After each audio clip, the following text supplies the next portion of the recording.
What's going on, everyone? Welcome back to my YouTube channel. In this video you're going to find out how to use any synthesizer. Especially when you start learning synthesizer, it can be really overwhelming to see all those buttons, the unisons, the filter, oscillators, and you don't really know exactly what it is. And I understand that it can be really overwhelming, but I will promise you that if you watch this video until the end, you're going to understand way better how to use any synthesizer. We're going to start this tutorial with Serum, but then we're going to also go over to synthesizers like Sylenth1, which is a bit more complicated, looks a bit more complicated, but after you watch this whole video, you're gonna understand way better how to use it. Before I start, make sure you like this video, subscribe to my channel to not miss out any tech house or house music production tutorials, and also go on the link in the description, check out my music on Spotify. I have a few tracks coming up the following weeks. The next track which is gonna come out is Falling For You, which is coming out on the 8th of December. Definitely make sure you check that out as well, and let's get straight into FL Studio. Serum looks pretty easy. It's like a digital version of any synthesizer, and every sound what you can find on any synthesizer starts with an oscillator. You can see here this is oscillator 1, and what you can basically understand is that every synthesizer starts with a wavetable, okay? And there's specific shapes. In this way we're gonna stick with the basic shapes. So the first wave you can see here is a sine wave. This is like a round wave. This is how it sounds like. Doesn't sound really amazing, it sounds pretty basic. Stick with me in this video, you're gonna understand exactly what I'm talking about. So usually you use sine waves for sub basses. Switch it down a bit. You see, this is usually like a really nice bass sound. But let's go now on different waves. Let's go on, for example, this one. This is a saw wave. It doesn't really sound nice, it sounds very synthetic, so it's not really, we're gonna work with this, but for this one, let's use a different wave. This is a tooth wave, and this is a square. That sounds almost like, yeah, it sounds almost like a video game.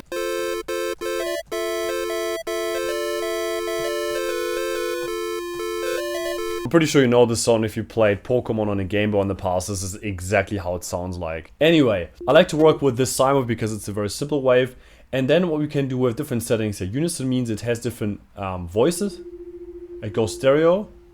And detune basically, you can hear the difference. And the more unison we add, the more voices are in there. Okay. It doesn't really matter if it's a sine wave or not. Like, this is just a visual trying to explain what sounds like. I personally believe that it doesn't really make sense to use like a wave to describe how exactly this sounds like, because it's just what it is. It's really bizarre. And as you can hear already, this blend knob. Yeah, this is it. So the oscillators, as I explained, the oscillators are responsible for the sound itself. And now we can hear there's like a saw wave mixed with a sine wave, obviously.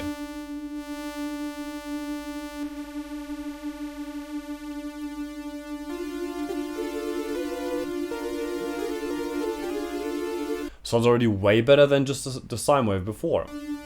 Obviously here there's a filter, a low pass filter. We need to enable obviously A and B.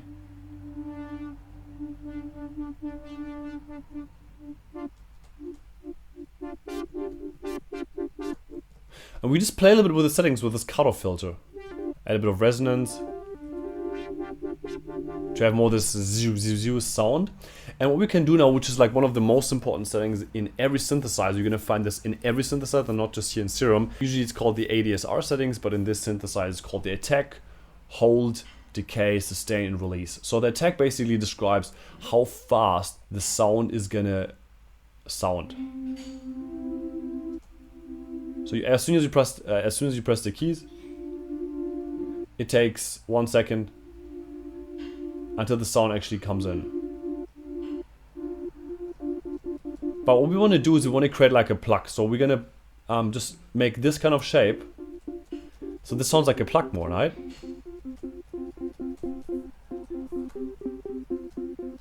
What we can do now, it already sounds like a pluck because the hold is very low. If the hold is long, it's basically just gonna hold the note as long as we press the keys.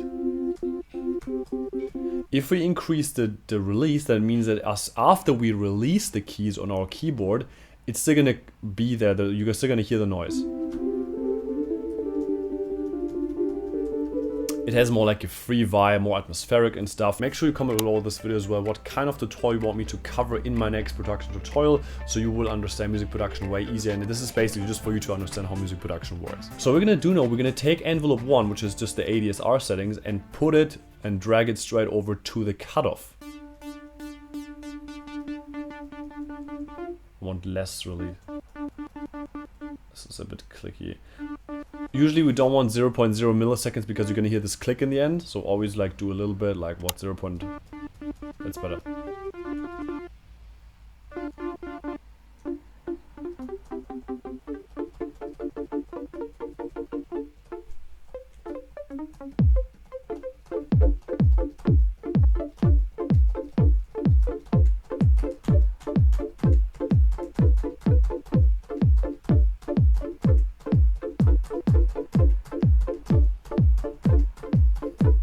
Play a little bit, and the good news is there's heaps of companies, especially also Splice, where you can download presets. And what I do usually, when I produce a track, I basically look for specific sounds, and when I go on the specific sounds, you basically see there's like a few things, like you can see again like a different oscillator. You can see this is like kind of a combination of a saw wave, then there's a filter obviously, and then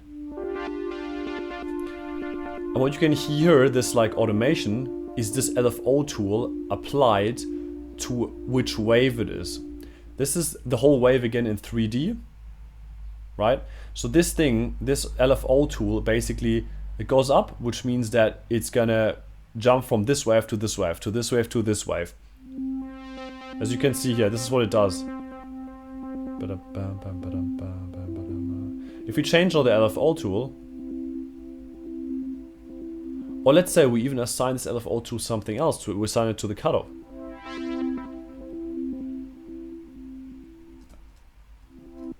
Lower the attack. Maybe add another wave.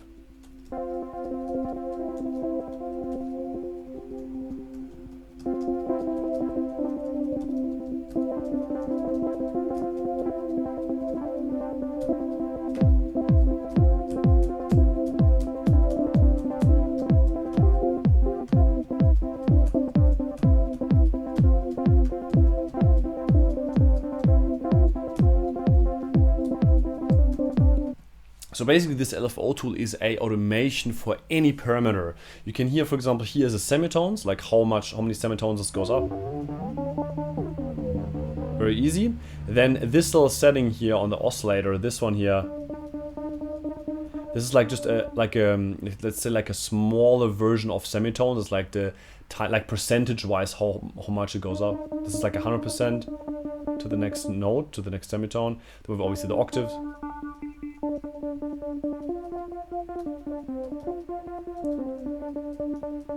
You can play with the settings now, and there's usually like another section which is the effects section, so like the hyperdimension, just like more wideness in your track. Distortion is basically self-explanatory.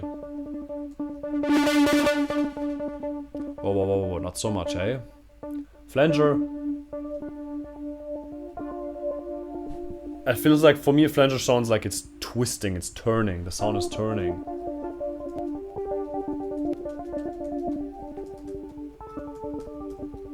Phase is pretty similar. Chorus, almost like a reverb and wider. We have delay, obviously.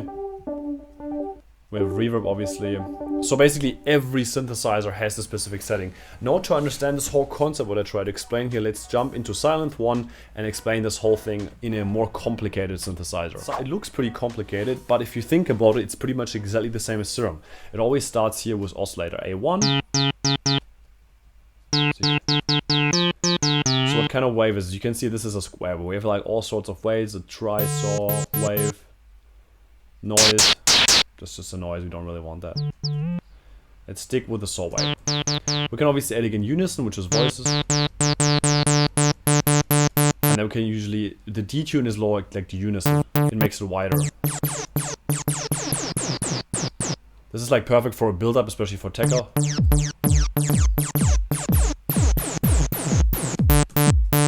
And now it goes completely again to mono. again is like add another oscillator, like which means basically add another sound. Let's use a, for example, a sine wave. Add a voice.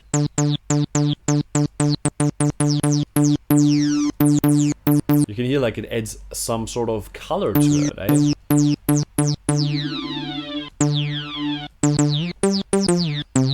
I want it louder actually. What we can do now again is here are the ADSR settings, which is like how do you want to create a pad? Do we want to create more like a plug? This note basically means that it's going to add an extra note on top of what you're playing. So if you're playing a C sharp, it's going to add 5 semitones above it. Let's add, for example, some sort of filter.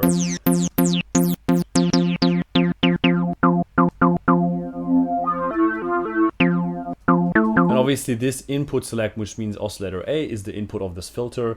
Then we can do the same thing here again. Let's put it, for example, oscillator B and A. So it's going to cut off from oscillator A and B frequencies. And that's again this kind of like spike in the low pass filter. Like that we can basically make sure we're like designing some.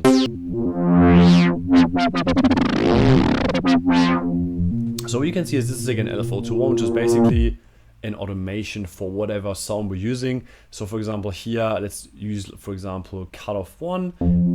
It's like an automation. It's like an automation for this filter, which opens up, goes down on the spectrum like this. And obviously the higher the rate, the faster it goes.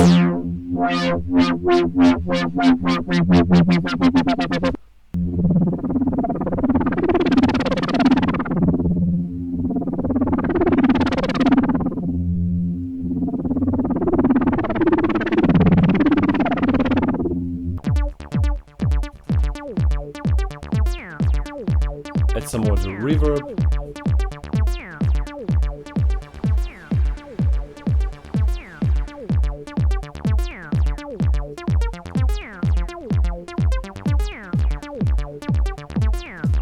So as you can see already, understanding synthesizers can be a very difficult process. I still figure it out myself, but you can basically break down every single synthesizer in those specific categories, like an oscillator, filters, unison, and every oscillator has also more control. You can actually add specific waves. You can shave the waves also in Serum. Then the ADSR settings. Then you have basically all the LFOs, which basically are automations to the oscillator. You can automate every single parameter in your DAW and in your synthesizer. So definitely stick with this thing, stick with this video, understand that it takes time to understand synthesizers, because every time you have to test, you have to fail, you have to understand there's specific things about it which are difficult to understand, there's specific things you have to figure out for yourself, and there's also a few things I have to figure out in my journey to understand what exactly does this button, and just try and fail. Like every great artist has to fail at some stage, so definitely try it out, try different synthesizers.